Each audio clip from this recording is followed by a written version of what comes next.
कैसे हो सब लोग? आई होप तुम लोगों का जोश अभी भी कायम है. Okay, and back to the chapter. कौन सा चैप्टर पे थे हम लोग? परम्यूटेशन एंड कॉम्बिनेशन पे. तो वहां पे अभी तक हम लोग परम्यूटेशन वाला पार्ट अच्छे से कंप्लीट कर चुके हैं. Okay, if you haven't practised it yet then start करो. ओके, मैंने तुम लोगों को 3 एग्जांपल्स थे उसके बेसिस पे सॉल्व करने बोला था. कौन से थे वो? एक था व्हेन ऑब्जेक्ट्स आर डिस्टिंक्ट, तो वहां पे हम लोगों ने बात की थी लॉगरिथम वर्ड करके. ओके, वहां पे तुम लोग फाइंड आउट करोगे vowels are together and they are never together, वैसे राइट में. देन ऑब्जेक्ट्स आर आइडेंटिकल में हम लोगों ने बात की थी मैथमेटिक्स की.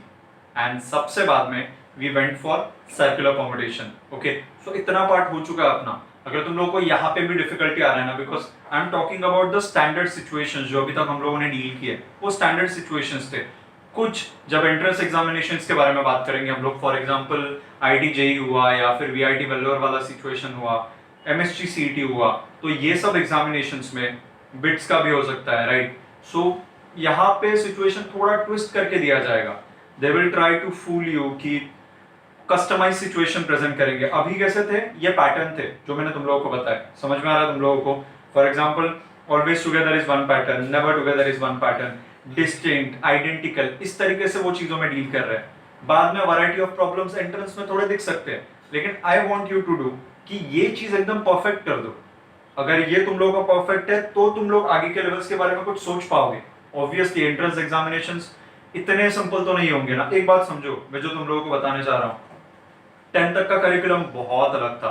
मतलब 10th तक का सिचुएशन ऐसे होता था ना हम लोगों का कि वी नो कि certain questions will be there. हम लोगों ने प्रैक्टिस किए थे अच्छे से बहुत ज्यादा, एंड एग्जैक्टली सेम क्वेश्चन आ जाता था एग्जाम में, even in the 10th boards exams.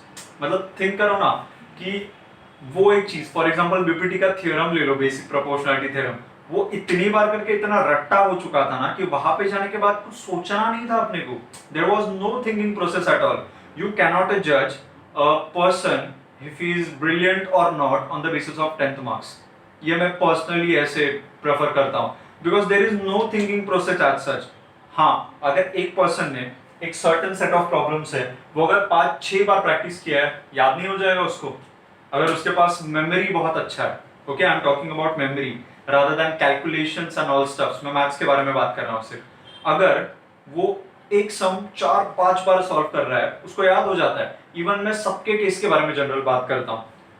Suppose एक क्वेश्चन है जो बहुत बार तुम लोगों ने प्रैक्टिस किया है एंड एग्जाम में वो क्वेश्चन आ गया. ओके, ये बहुत लोगों को फील हुआ रहेगा, trust me on this. And वो क्वेश्चन आ गया, तुम लोगों ने सॉल्व कर लिया एंड आंसर कुछ अलग आ रहा है. तुम लोगों को पता है कि ये आंसर है ही नहीं. You know the answer is 5/3 and तुम लोगों को 4/3 आ रहा है समथिंग. तुम लोग ऐसा फीलिंग नहीं आता कभी कभी कि हाँ बाबा ऐसे कुछ तो झोल हो रहा है, ये सब मैंने किया बहुत बार, इसका आंसर ये हो ही नहीं सकता है. Then you go back to the steps and तुम लोगों को पता चल जाता है कि अच्छा यहाँ पे मिस्टेक है एंड तुम लोग का आंसर आ गया. Trust me on this. 11th and 12th board ठीक है, उस तरीके से थोड़ा बहुत मैनेज हो सकता है, लेकिन entrance cannot be tackled by this method. Okay, उसके लिए तुम लोगों को जो भी मैं पढ़ा रहा हूँ वो सिर्फ बेस है, जिसके ऊपर तुम लोग अपना फाउंडेशन है, जिसके ऊपर तुम लोग अपने पाइल अप करने वाले हो डिफरेंट डिफरेंट चीजें. बहुत सारे एग्जांपल सॉल्व करने जरूरी है तुम लोगों को हर एक एंट्रेंस एग्जाम को क्रैक करने के लिए. Okay, whether it will be from PCM perspective, PCB perspective, कोई भी चीज हो, मैं इन जनरल बात कर रहा हूँ. बिकॉज ये एंट्रेंस एग्जामिनेशंस है, they are competitive exams, they want to test your skills rather than रट्टा मारने वाला पावर जो भी हम लोग बोलते हैं. ओके, सो इसीलिए बोल रहा हूँ, प्रॉपरली अंडरस्टैंड करो जो भी मैं बोल रहा हूँ. If in case I am giving the relevant sum, जहाँ पे थोड़ा बहुत भी ट्विस्ट किया मैंने, तो तुम लोगों को उतना सोचने आना चाहिए. समझ में आ रहा है? If you are something of that kind की जिसको ये दिया है तो वही आता है सिर्फ, then you have to change. तुम लोग को अपने पढ़ने का पैटर्न बदलना पड़ेगा, because it will not be about the 11th और 12th और परम्यूटेशन और combination. It is about your teaching pattern, sorry, it is about your learning pattern, जिस तरीके से तुम लोग लर्न कर रहे हो. ओके, सो आई सजेस्ट कि सब लोग रिलेवेंट सम्स प्रैक्टिस करना स्टार्ट करेंगे.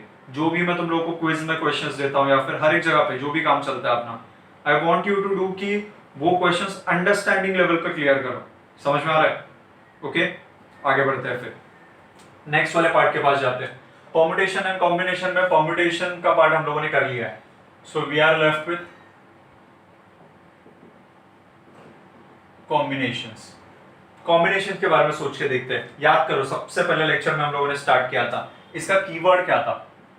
इसका कीवर्ड था सिलेक्शन, अगर तुम लोगों को ठीक से याद आ रहा है। Okay, so selection was my keyword. यहाँ पे एग्जांपल लिया था हम लोगों ने क्रिकेट टीम का, जहाँ पे एक प्लेयर, सपोज विराट कोहली लेके चल रहे हैं हम लोग, okay, is a phenomena right now in the cricket. So वहां पे अगर हम लोग सिलेक्शन वाले केसेस में बात करने गए तो विराट कोहली जो टीम का लिस्ट अनाउंस होता है उसमें फर्स्ट प्लेयर दिखे या फिर लास्ट प्लेयर दिखे, फर्क नहीं पड़ता ना, क्योंकि वो टीम में है। That is my point. So selection is all about that, जहां पे ऑर्डर मैटर नहीं करता। Again I am coming back to the same point, order matter नहीं करता। ओके, लेकिन अभी ये सब थियोरी वगैरह तो सब ठीक है, लेकिन सॉल्व कैसे करेंगे फिर? तो जैसे अपने पास एनपीआर करके चीज था, दैट इज परम्यूटेशन का फॉर्मूला, वैसे ही वी हैव एनसीआर। ओके, वो किस तरीके से वर्क होता है देखो, NCR will be equal to n factorial upon r factorial into n minus r factorial. समझ में आ रहा है तुम लोगों को? This is your formula. यहाँ पे अगेन द सेम थिंग, यहाँ पे n इंडिकेट कर रहा है number of objects available, okay, and r indicate कर रहा है तुम लोगों के objects to be selected. Are you clear? So इस तरीके से ये चीज वर्क कर रही है। फॉर एग्जाम्पल क्लासरूम के अंदर या फिर कहीं पे भी क्राउड में total count is suppose 4, okay, 4 लोग हैं एक रूम के अंदर, ऐसे हम लोग अज्यूम कर रहे हैं। सो 4 लोगों में से सपोज मुझे 2 लोगों को सिलेक्ट करना है, okay, so I am saying there are 4 people in the house and उनमें से 2 लोगों को सिलेक्ट करना है। तो 2-2 के कितने पैर बन सकते हैं? ओके, घर का एग्जाम्पल ले सकते हो, बेस्ट मॉम डैड, तुम लोगों की सिस्टर, या फिर in my case it will be my sister and मैं। अगर हम लोग 4 पर्सन ले रहे हैं, हम लोग अगर कोई गेम खेल रहे हैं वहां पे 2-2 के पेयर्स फॉर्म करने हैं जहां पे हम लोग कंपीट कर सके एक दूसरे के साथ, तो कितने वेज में 2-2 के पेयर बन सकते हैं? अगर हम लोगों ने ये टास्क किया तो उसको किस तरीके से सॉल्व किया जा सकता है, ओके, उसके बारे में हम लोग बात कर रहे हैं। तो 4c2 अगर फॉर्मूला वाइज सॉल्व करने गए हम लोग यहाँ पे, तो ठीक से देखो, ऊपर आएगा n फैक्टोरियल, n is 4, तो this is my 4 factorial, then r factorial, r is 2, so this is my 2 factorial into n minus r, that is 4 minus 2, 2 factorial। Simplify कर लो इसे, न्यूमरेटर में इट इज 4 3 2 1, डिनोमिनेटर में 2 factorial, तो 2 into 1 होता है, तो 2 only, and 2 factorial is 2। these are the calculations and your final answer is 6। so यहाँ पे ये पेयर्स फॉर्म हो रहे हैं, कैसे हम लोग इजीली डिपेक्ट कर सकते हैं उसे? This is father, then mother, son and daughter, ऐसा कुछ सिचुएशन लिया हम लोगों ने। अगर हम लोगों को पेयर फॉर्म करने हैं 2-2 के, तो देखो कितने बनेंगे। First pair father and mother, then second pair mother and son, then third pair son and daughter, 3 हो गया अभी तक। देन उसके बाद फादर एंड सन का भी बन सकता है एक पेयर, 4 हो गए। देन मदर एंड डॉटर का भी बन सकता है, 5 हो गए। एंड देन लास्ट वन ये वाला, daughter and father, the ultimate bond. Okay, सब लोगों का होता है घर पे, एक डॉटर के लिए father means a lot, same vice versa thing है। तो ये चीज टोटल 7 सिलेक्शंस हुए अपने, done. This is the answer represented by your very own formula, जो कि एनसीआर है। तो फॉर्मूला तुम लोगों का काम डायरेक्ट करके देगा, you don't have to think कि कितने पेयर्स बनेंगे, क्या बनेंगे, उससे अपने को फर्क नहीं पड़ रहा है। वी आर जस्ट इंटरेस्टेड कि कितने ऑब्जेक्ट्स अवेलेबल है और उसमें से एट अ टाइम कितने सिलेक्ट करने, दैट्स इट। परम्यूटेशन में इट वाज एनपीआर, जहां पे कितने सिलेक्ट करके अरेंज करने। अभी वहां पे मैं बोलते टाइम बोल रहा हूँ सिलेक्ट करके अरेंज कर रहे हैं, तो तुम लोग को एक आइडिया आ गया रहेगा कि वहां पे सिलेक्ट भी करना है और अरेंज भी करना है परम्यूटेशन में। तो basically can combination be the part of permutation? मैं फिर से रिपीट कर रहा हूं, परम्यूटेशन में I am selecting and then arranging, combination में आई एम जस्ट सिलेक्टिंग। तो यहाँ पे सिलेक्ट भी तो कर रहा हूं ना परम्यूटेशन के अंदर, तो क्या परम्यूटेशन के अंदर कॉम्बिनेशन आता है क्या? तो हाँ आता है। कैसे, वो मैं तुम लोगों को दिखा सकता हूं। ओके, यहाँ पे ध्यान दो, फॉर्मूलाज के ऊपर सब डिपेंडेंट है। Formula can clearly show you कि ये कैसे हो रहा है। ओके, हर एक चीज नोट डाउन करोगे, I will ask for notes. Okay, so इतना बात क्लियर है तुम लोगों को? तो इसको मैं हटा रहा हूं। अभी ठीक से देखो फॉर्मूलाज की तरफ, formulas will give you the hint. अपने पास 2 फॉर्मूलाज है और हम लोग फिर डिसाइड कर सकते हैं कौन किसके अंदर आ रहा है। NPR का फॉर्मूला भी अपने पास, which is n factorial and n minus r factorial. This is my formula. ठीक से देखो एनसीआर के फॉर्मूला में, एनसीआर के फॉर्मूला में n factorial upon n minus factorial है, so this term can be written as npr. So what I am going to do right now कि मैं इसको थोड़ा फॉर्मेटिंग चेंज कर सकता हूं. देखो ठीक से इसी फॉर्मूला को मैं क्या ऐसे लिख सकता हूं,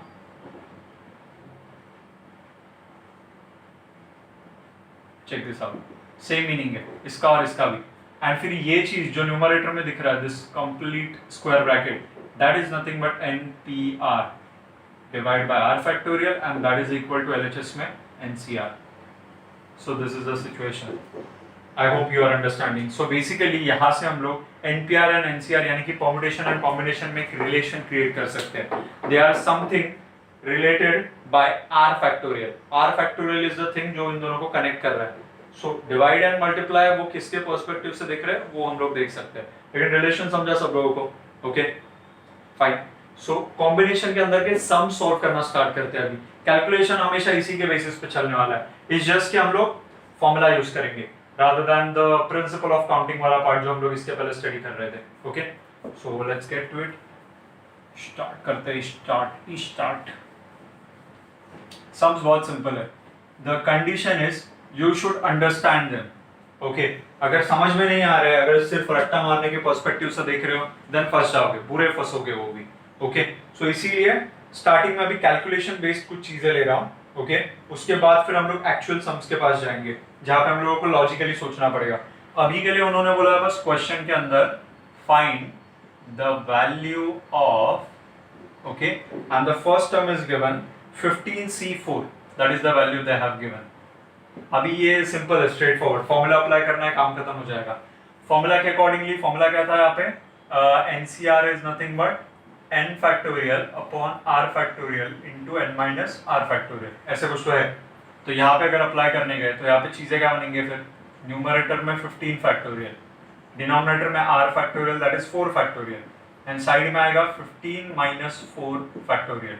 simplify it again, 15 factorial 4 factorial and 15 minus 4 कितना आएगा, 11 फैक्टोरियल. सो ये आ गया 11 फैक्टोरियल. इसके बाद क्या करोगे, you know the drill.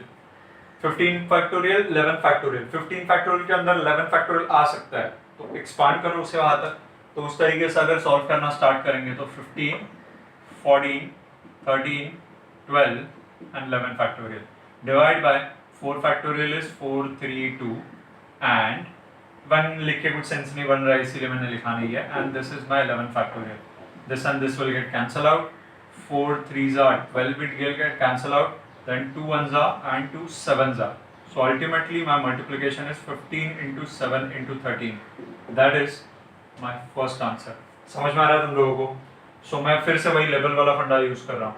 I am assigning this as level 1. Calculation तुम लोग अपने बेसिस पे करो, थोड़ा ट्राई करो. इसके पहले भी मैं थोड़े थोड़े सम्स में कैलकुलेशन छोड़ दूंगा so that तुम लोग फैक्टोरियल वाला सीन खुद से एनालाइज करना स्टार्ट करोगे. समझ में आ रहा है? लेकिन इस वाले के लिए मैं थोड़ा एंड तक गया. ओके इतना बात क्लियर है तुम लोगों को? सो this is your level A, या फिर लेवल बोल रहा हूं और मैं लेवल नहीं है ये लेवल्स. ओके लेवल यानी कि टैग्स होते हैं तुम लोगों के. सो लेवल्स असाइन कर रहा हूं मैं वहां पे. सो लेवल 1 करके असाइन कर रहा हूं इसे. तो इसका आंसर जस्ट कमेंट बॉक्स में तुम लोग मेंशन कर सकते हो 1 2 3 लेवल्स और उसके आंसर्स क्या क्या है. ओके सो आगे प्रोसीड करते हैं. फिर नेक्स्ट वाले एग्जांपल के पास जाते हैं. वहां पे हम लोग क्या कर सकते हैं कि सपोज कभी कभी क्वेश्चंस में ऐसे भी दिया जाता है find the value of n करके, जहाँ पे तुम लोगों को n के वैल्यू के बारे में सोचना पड़ेगा. तो उसके बारे में भी कर सकते हैं, कोई इशू नहीं है अपने पास. Okay so if we are thinking about n का वैल्यू, क्वेश्चन कुछ ऐसे दिया है. अभी तुम लोगों को क्वेश्चन में given 2nc3 is to nc2 equal to 52 is to 3, that is 52/3. समझ में आ रहा है सब लोगों को इतना पार्ट? ओके सो उसके अकॉर्डिंगली अगर हम लोग देखने गए, ओके यस सो इसके अकॉर्डिंगली अगर हम लोग सॉल्विंग करने गए, ऐसे चीज हम लोगों ने फर्स्ट वाले एक्सरसाइज में सॉल्व किया है. ओके ये चीज पता है अपने को कि इसमें कैसे डील करते हैं हम लोग. सो 2nc3 nc2 ये दोनों रेशियोज में है. सो r1 is to r2 equal to something upon something. इसको हम लोग लिख सकते हैं this upon this equal to this. समझ में आ रहा तुम लोगों को? सो यहाँ पे मैं एक्चुअली ये क्वेश्चन ऐसे था, सो ऐसे कुछ तो, so we can write this as 2nc3 divide by nc2 equal to 52/3, ऐसे कुछ तो। Okay, is that clear to you? Then उसके बाद हम लोग यहाँ पे सॉल्विंग करते टाइम क्या कर सकते हैं, ऊपर वाले पार्ट को हम लोग फॉर्मूला अप्लाई कर देंगे। कौन सा? अपना फॉर्मूला, दैट इज कॉम्बिनेशन वाला फॉर्मूला। अगर इसको अप्लाई करना स्टार्ट किया हम लोगों ने तो देखो टर्म्स कैसे बनेंगे फिर। 2n factorial divide by r factorial, r is 3 in this case, तो 3 factorial into n minus r, that is 2n minus 3 factorial. समझ में आ रहा है? The whole divide by nc2 के लिए भी same stuff, so n factorial upon 2 factorial and n minus 2 factorial. I hope सब लोगों को इतना क्लियर है, and that is equal to 52/3। Okay, अभी अगर ये टर्म डिवीजन में अंदर है तो ये जब टर्म उल्टा होके मल्टीप्लाई हो सकता है, सिंप्लीफिकेशंस की बात कर रहा हूं। This upon this can be written as 2n factorial divide by 3 factorial into 2n minus 3 factorial numerator into ये टर्म उल्टा होके मल्टीप्लाई होगा तो 2 factorial into n minus 2 factorial and n factorial, that is equal to 52/3। Are you clear? Simplify करना start करो। किसको expand करोगे, किसको वैसे के वैसे रखोगे, उसके लिए पेयर्स रेकग्नाइज करना जरूरी है। So I will go with the pairs. 3 factorial and 2 factorial can be combined together, उनके बारे में सोच सकते हैं हम लोग, तो ठीक से ऑब्जर्व करो फिर। 3 factorial can be written as 3 into 2 factorial, this 2 factorial will remain as it is. Then let's talk about another pair 2n and 2n minus 3। सो 2n को मैं लिख सकता हूं 2n, then 2n minus 1, 2n minus 2 and ultimately 2n minus 3 factorial. रुक गया मैं 2n minus 3 पे आके, इसीलिए मैंने उसको फैक्टोरियल असाइन कर दिया। नीचे का 2n minus 3 factorial as it is, यहाँ पे 2 फैक्टोरियल और 2 फैक्टोरियल कटा था, यहाँ पे 2n minus 3 और 2n minus 3 कट जाएगा।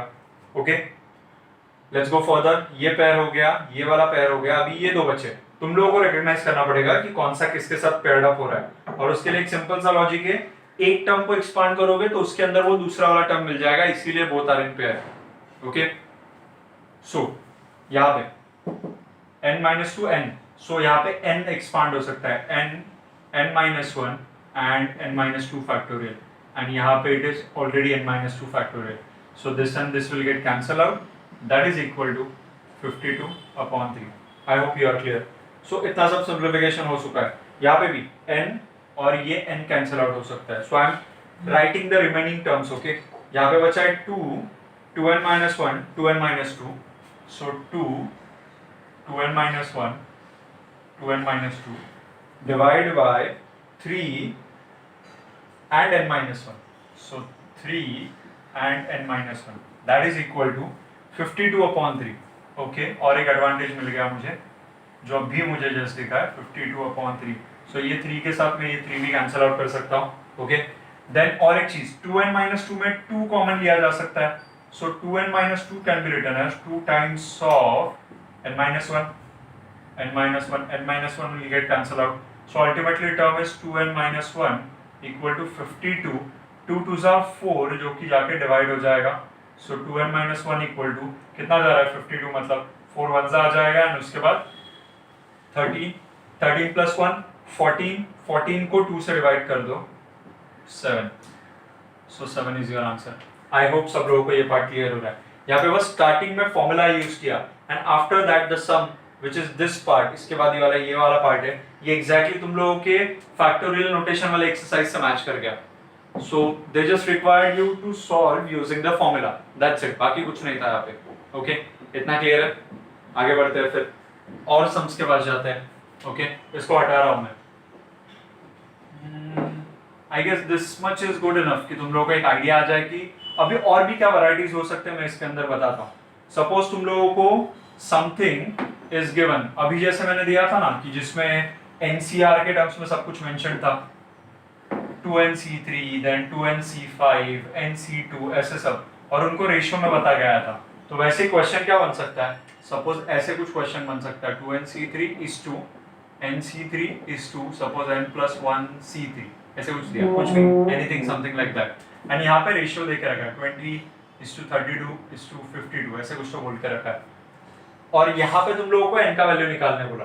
सो this is not also big thing. Okay, कैसे करोगे, यहाँ पे कैलकुलेशन बढ़ जाएगा जो कि मेजर कंसर्न नहीं होना चाहिए तुम लोगों के लिए, बिकॉज लॉजिक इज इंपॉर्टेंट। उसके बाद कैलकुलेशन मिस्टेक हो रहा है तो you need the practice. Okay, मतलब वो चीज नहीं हो सकता कभी भी ऐसे सॉल्व, उसके लिए तुम लोगों को हार्डकोर प्रैक्टिस के पास जाना पड़ेगा, जहां पे तुम लोग 3-4 सम्स को बैठ के फुर्सत से सॉल्व कर रहे हो, then only that problem will get eradicated और समथिंग। सो यहाँ पे अगर इस टर्म्स में बात करने गए तो यहाँ पे तुम लोगों को पहले इसका और इसका रेशियो लेना पड़ेगा। तो something like this 2nc3/nc3 that is equal to 20/32। यहाँ के दो पहले टर्म लिए तो यहाँ के दो, ये एक हो गया। इससे तुम लोगों को एक इक्वेशन मिल सकता है something like that may be. Okay, और यहाँ पे मे बी वो लोग 3 ना दे क्योंकि एक ही अननोन है ना, तो इतने सारे इक्वेशंस की जरूरत नहीं है। हाँ, तो ऐसे वाले क्वेश्चंस में तुम लोगों को आर के टर्म्स में वगैरह बोल दिया जाएगा समथिंग लाइक दिस। तो यहाँ पे जो इक्वेशन बनेगा तुम लोगों का वो समथिंग एन और आर के टर्म्स में एक इक्वेशन आएगा, समथिंग साइमल्टेनियस इक्वेशन टाइप। मतलब ऐसे कुछ हो सकता है 3n + r = 2 ऐसे कुछ, ये इक्वेशन यहाँ से मिला। ऐसे ही one more equation can be generated यहाँ से। उसके लिए तुम लोग फर्स्ट टू दिस का रेशियो लो 20/52, या फिर यहाँ से आ का रेशियो लो, it's totally up to you. Suppose मैंने यहाँ से आ का लिया NCR+1/n+1CR that is equal to 32/52, इससे भी एक इक्वेशन मिलेगा, मे भी ऐसे कुछ मिल गया। अभी ये दो इक्वेशंस जब साइमल्टेनियसली सॉल्व कर लोगे तुम लोगों को n and r का वैल्यू मिल जाएगा। तो यहाँ पर रिक्वायर्ड होगा कि n and r का वैल्यू निकालना है तुम लोगों को। ओके, इस टाइप का भी एक सम चाहिए तो तुम लोगों को प्रैक्टिस के लिए दूंगा, लेकिन समझ रहे हैं तुम लोगों को कि इस तरीके से सोच रहा हूँ मैं, थिंकिंग प्रोसेस मैटर कर रहा है क्योंकि यहाँ पे। Okay, let's go to next sum then. आगे कैसे सॉल्विंग कर सकते हैं, अभी हम लोग एक्चुअल सम्स के पास जाएंगे जहां पे मे बी वर्ड प्रॉब्लम्स हो गए, सिचुएशंस डिफाइन किए गए, एंड देन उसके अंदर अपने को कॉम्बिनेशन वाला पार्ट यूज करना पड़ेगा। Okay fine, let's go to the sum. थोड़े से सम कवर कर रहा हूँ ये वाले सेशन में, सो दैट तुम लोगों को एक ग्लिम्स आइडिया आ जाए कि यहाँ पे किस तरीके का सॉल्विंग चल रहा है।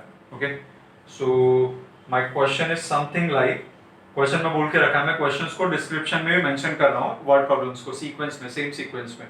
सो क्वेश्चन में it is given, find the number of ways of drawing 9 balls from a bag that has 6 red balls. तो एक बैग दिया अपने को, suppose this is my bag, जिसके अंदर से अपने को 9 balls ड्रॉ करने हैं, और उस बैग के अंदर ऑलरेडी 6 रेड बॉल्स है, देन 8 ग्रीन बॉल्स है, एंड उसके बाद 7 ब्लू बॉल्स है। Okay, so green, red and blue, जानबूझ के मैंने लिखा क्योंकि ब्लैक वगैरह नहीं लगना चाहिए, इसीलिए 7 ब्लू करके मेंशन करके लिख दिया। इट डजंट मैटर कि कौन से कलर का है वैसे भी, क्योंकि आंसर सेम रहेगा। सो ऐसे कुछ देके रखा है, उन्होंने बोला इसमें से 9 balls ड्रॉ करो। कितने? 9 balls को सिलेक्ट करो such that 3 balls of every colour are drawn. मतलब 9 अगर ड्रॉ करना है तो 3 ऑफ ईच कलर, ये बता के रखा है। समझ में आ रहा है तुम लोगों को? तो हर एक कलर के तुम लोगों को 3-3 बॉल चाहिए, और ऐसे यहां से रेड से 3, ग्रीन से 3 एंड ब्लू से 3, और ऐसे सिलेक्शन के तुम लोगों के पास कितने वेज हो सकते हैं ये उन्होंने पूछा है। कितना सिंपल है देखो, मतलब दिखने के लिए इतना कॉम्प्लिकेटेड दिखेगा लेकिन लॉजिक इज वेरी सिंपल। मुझे 6 रेड में से 3 चाहिए, simple, the term will be 63। समझ में आ रहा है? सो वहां पे अगर हम लोग सॉल्विंग करने जाएंगे तो 6 रेड में से मुझे 3 बॉल्स को पिक करना है, so I can draw it in 63 ways. Then next thing के पास जाएंगे हम लोग, 8 ग्रीन में से मुझे 3 चाहिए, so that will be 8c3। समझ में आ रहा है? मैंने मल्टीप्लिकेशन क्यों किया है वो तुम लोगों को समझ में आ जाना चाहिए अभी खुद से। ओके, इनटू यहाँ पे ये टर्म बन जाएगा 7c3। तो ठीक से देखो, मैंने 6 रेड में से 3 पिक कर लिए, 8 में से कोई भी 3 पिक कर लिए जो कि ग्रीन बॉल्स है, एंड ब्लू में से भी 3 पिक किए, and I have to pick total 9 balls. So 3 + 3 + 3 9 balls आ चुके हैं मेरे पास, एंड वो ऑफ डिफरेंट कलर्स है, एंड उनको एट अ टाइम सिलेक्ट करना है। मतलब ये पूरा इवेंट एक इवेंट है। मैंने बोला था तुम लोगों को ऐसे जब भी होगा कि डिपेंडेंट इवेंट्स होंगे तब तुम लोगों का मल्टीप्लिकेशन पिक्चर में आएगा। अगर ये और वाले सिचुएशन होते तो मैं यहाँ पे मल्टीप्लिकेशन नहीं रखता, बट दीज आर एंड वाले situation. Okay, I am back. So यहाँ पे 6c3 into 8c3 into 7c3। इसका कैलकुलेशन तुम लोग करके देखोगे, तुम लोगों को पता है फॉर्मूला कौन सा यूज करना है। ओके, मैं चाहिए तो थोड़ा लिख के रखता हूँ। 6 फैक्टोरियल, ये वाला फॉर्मूला यूज कर रहा हूँ मैं। r factorial is 3 factorial, 6 minus 3 is 3 factorial into 8c3 मतलब 8 factorial, 3 factorial, 8 minus 3 is 5 factorial into 7 factorial, 3 factorial and 7 minus 3 is 4 factorial. Do the calculations, जो भी तुम लोगों का आंसर आ रहा है that will be your level number 2। वो level तुम लोगों का सेकंड लेवल होगा जिसका तुम लोग आंसर करोगे कमेंट बॉक्स के अंदर। Okay, so you will do the calculations. Logic समझा सम के अंदर कैसे यूज कर रहे हैं। ओके फाइन, आगे बढ़ते हैं फिर। सिचुएशंस जहां पे तुम लोगों को मे बी रिकॉग्नाइज करना पड़े कि कैसे तुम लोगों का सिलेक्शन आ रहा है, because this is one of the major things जहां पे स्टूडेंट्स प्रॉब्लम फेस करते हैं कि सर क्वेश्चन में समझ ही नहीं आ रहा है कि एग्जैक्टली ये परम्यूटेशन का क्वेश्चन है कि कॉम्बिनेशन का। You just have to search question के अंदर कि वो चीज सिलेक्शन बेस्ड है या फिर अरेंजमेंट बेस्ड है। जहां पे भी तुम लोगों को कितने वेज में अरेंज हो सकते हैं ये कीवर्ड दिखा, go for the permutation. And अगर तुम लोगों को ऐसे कभी भी दिख रहा है कि तुम लोगों को कुछ ऑर्डर के बारे में बात नहीं कर रहे, फॉर एग्जांपल यहाँ पे ड्रॉइंग द बॉल वाला सिचुएशन था तो वहां पे ऑर्डर का कुछ जरूरत नहीं था ना, तो इसीलिए वहां पे कॉम्बिनेशन यूज किया, इवन दो वहां पे किधर भी मेंशन नहीं था कि फाइंड आउट द कॉम्बिनेशंस और समथिंग। ओके, इतना समझ में आ रहा है। Then let's go to the next question. Okay, इस वाले सेशन का लास्ट क्वेश्चन, एक्चुअली तुम लोगों को ठीक से समझना है ये वाले क्वेश्चन को। वहां पे बोल के रखा है after a meeting every participant shakes hands with every other participant. तो एक मीटिंग हुआ है, उसके बाद सब लोग उठ के जा रहे हैं तो उसके पहले वो हैंडशेक कर रहे हैं basically. Okay, if the number of handshakes is 66 find the number of participants in the meeting. Okay, अगर वो लोग बोल रहे हैं एक मीटिंग के बाद हैंडशेक्स हुए और हैंडशेक्स को बता रहे हैं कि number of handshakes are equal to 66, then they are asking कि उस मीटिंग में लोग कितने अवेलेबल थे। तो नंबर ऑफ पार्टिसिपेंट्स और it's members in a meeting, number of members in a meeting. देखो अभी कैसे सॉल्व कर सकते हो इसको। सबसे पहले तो समझो मीटिंग में कितने लोग, यानी कि उस रूम में कितने लोग है बेसिकली। ओके, जहां पे मीटिंग कंडक्ट हो रहा था तो रूम में टोटल नंबर ऑफ लोग जो अवेलेबल है, सपोज उसको हम लोगों ने एज्यूम कर लिया n है, यानी कि जो आंसर अपने को चाहिए number of members in a meeting, let that be n। Okay, अभी इतना सोचो n ऑब्जेक्ट्स अवेलेबल है, n लोग अवेलेबल है, एक सिंगल हैंडशेक करने के लिए मुझे कितने लोगों की रिक्वायरमेंट है। You have to just think about the one time case. अगर तुम लोग ने एक बार के लिए सोच लिया तो वो कॉम्बिनेशन वाला फॉर्मूला सभी चीजों को कवर कर लेगा वो अपने आप से। तो तुम लोग बस एक चीज के बारे में सोचो। Okay, so for example I have to make a handshake with someone, so this is the second person, this is me, done, single handshake. अभी इसमें भी दिमाग मत लगाओ कि उसने पहले किया तो वो एक अलग हैंडशेक और मैंने हाथ बढ़ाया तो वो अलग, ना, अरेंजमेंट्स नहीं मैटर करेंगे। This is all about handshake का काउंट। तो उसने हैंडशेक किया मेरे साथ तो भी उसने इनिशिएटिव लिया और मैंने हाथ आगे किया, that is one handshake. And दूसरे टाइम अदर वे राउंड मैंने भी हाथ किया तो भी सेम थिंग होने वाला है। I am just saying you कि it doesn't matter who is taking the initiative, those will be counted as only one handshake। समझ में आ रहा है, बिकॉज हैंडशेक में ऑर्डर मैटर नहीं करता कि कौन इनिशिएट कर रहा है। ओके, सो ईगो वाला चीज, ओके, नंबर ऑफ हैंडशेक्स। तो यहाँ पे हम लोगों ने अज्यूम कर लिया कि एक रूम के अंदर n लोग हैं। ओके, और n लोगों में से अभी एक हैंडशेक करने के लिए 2 लोगों का रिक्वायरमेंट होता है। So basically I am writing this as NC2। अभी सोच के देखो n लोग है, उसमें से 2-2 के यूनिक ग्रुप पिक कर रहा हूं। याद आ रहा है वो father mother then son and daughter वाला सिचुएशन। ओके, उसमें मैंने 4 में से 2-2 के यूनिक ग्रुप पिक किए थे, वो सब यूनिक थे। यहाँ पे कोई भी चीज रिपीट नहीं हो रहा था, मतलब मदर और फादर का एक ही ग्रुप था या फिर मदर या फिर डॉटर का एक ही ग्रुप था, उसके बाद कभी मदर एंड डॉटर दूसरे ग्रुप में दिखे नहीं। सो यूनिकनेस मिलता है फॉर्मूला से। तो NC2 से क्या होगा, NC2 से वो जो n नंबर ऑफ लोग है उन्होंने जितने भी हैंडशेक किए ना वो आंसर आ जाएगा, और वो काउंट अपने को पता है। NC2 का count is 66। So in general NC2 is nothing but number of handshakes. If I go further, that is nothing but 66. NC2 equal to 66. जहां पे n क्या है, n is nothing but this thing, number of members in a meeting. So let's try and solve. उसका answer निकाल सकते हैं. NC2 को formula apply किया तो n factorial upon 2 factorial into n minus 2 factorial equal to 66. किसको expand कर सकते हो n, क्योंकि n माइनस 2 से बड़ा है तो n factorial can be written as n minus 1 and n minus 2 factorial divide by 2 factorial into n minus 2 factorial equal to 66. So n minus 2 and n minus 2 will get cancel out. Term क्या क्या बचे फिर? n into n minus 1 equal to 66 into ये 2. समझ में आ रहा है तुम लोगों को?